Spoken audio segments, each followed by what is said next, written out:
আসসালামু আলাইকুম ভাই এবং বোনেরা। অতিরিক্ত চিন্তা, মাথা ভার, দুশ্চিন্তা, মৃত্যু ভয়, দুর্বৃত্ত ভয় লাগে, প্যানিক অ্যাটাক, অ্যাংজাইটি, ওসিডি ইত্যাদি নিয়ে আপনারা ভুগছেন এবং আপনাদের সময়টা খুবই খারাপ যাচ্ছে, খুবই খারাপ। আমি আপনাদের কথাগুলো, মনের কথাগুলো, মনের দুঃখগুলো বুঝতে পারছি এবং শারীরিক যে দুঃখগুলো সেটিও আমি বুঝতে পারছি, কারণ আমি একসময় এই রোগের রোগী ছিলাম।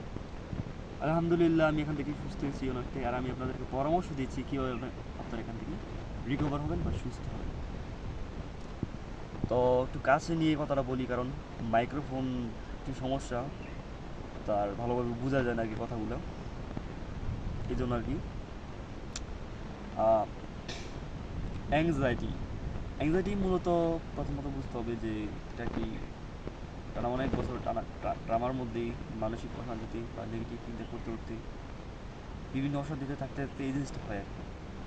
আর এটা থেকে রিকভার হতেও মোটামুটি সময় লাগে, এবার অতিরিক্ত সময় না, অত সময় লাগে না, মিডিয়াম সময় লাগে, আরও মাস, 2 মাস, 3 মাস, 6 মাস। তবে 15-20 দিন, 1 মাসের মধ্যে একটা স্বাভাবিক লাইফে চলে যায়, এটা ঠিক, কাজকর্ম করতে পারে। তো অনেকে চিন্তা করেন, চিন্তাটাকে একবারে গুলিয়ে ফেলেন।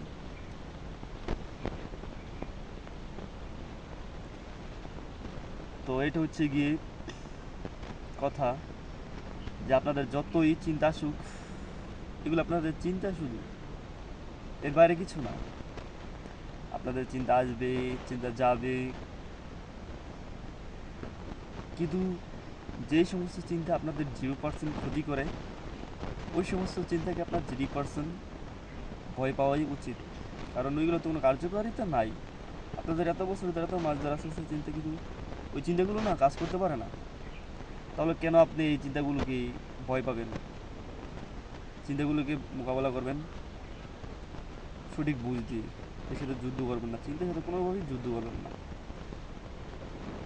আর আমি এই ভিডিওটা একবার শর্ট ভাবে করছি, প্রতিনিয়ত ভিডিও দেওয়ার চেষ্টা করি যাতে আপনারা উৎসাহ পান, আপনারা একটু শান্ত থাকেন,